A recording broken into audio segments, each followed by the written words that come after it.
morning and welcome sa aking munting channel. Magkasama nga itong si Lavender or si Jasmine dito nga sa bahay nito nga sila Iris, at dito nga nasaksihan kung gaano nga siya kalupit sa bata na walang kaalam-alam ito nga si Iris na ito pala ang nawawalang anak nga nitong si Jasmine, at dito nga nakita kung paano tratuhin ang bata, at dito ay lalong mapupuot ang galit nga sa puso nito nga si Jasmine. At dito naman ay nag-cross na ang landas nila nitong si Agent Sandro, at dito ay walang kaalam-alam si Agent Sandro na mas matalino at mas mautak pala sa kanya ito nga si Jasmine. Ang ginawa niya nga dito ay in-invite niya itong magmerienda, kahit man lang daw juice, ngunit pinaunlakan nga siya, at wala ngang kaalam-alam dito ito nga si Sandro na minamanmanan pala at talagang pinag-aaralan din nito nga si Justine ang kanyang mga kilos, lalong-lalo na nga ang pagpipilit sa kanya kung papaano nga siya mapainom.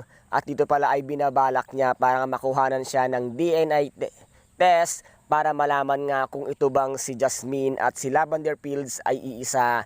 At nagtagumpay naman ito nga si Sandro na makuha nga ang isa sa mga baso na ang buong akala niya ay doon ito niya na makukuha ang mga fingerprints nga nitong si Jasmine. Ngunit mautak talaga Jasmine at nilagyan niya nga ng scotch tape ang kanyang mga daliri, kaya wala nga itong fingerprint na naiwan nga sa baso. Kaya guys, ito po ang ating pakaabangan kung ano pa ang mga gagawin nito nga si Jasmine, kung papaano niya maipaghihiganti ang lupit na dinanas niya sa buhay nga nitong si Iris. Kaya guys, ito po ang ating pakaabangan dito nga sa Lavender Fields. At kung nagustuhan po ninyo ang aking videos for today, paki-subscribe na lamang po ng aking channel, paki-like and share para maging update kayo sa lahat ng gagawin kong videos. Maraming salamat po. Ingat, God bless and bye-bye.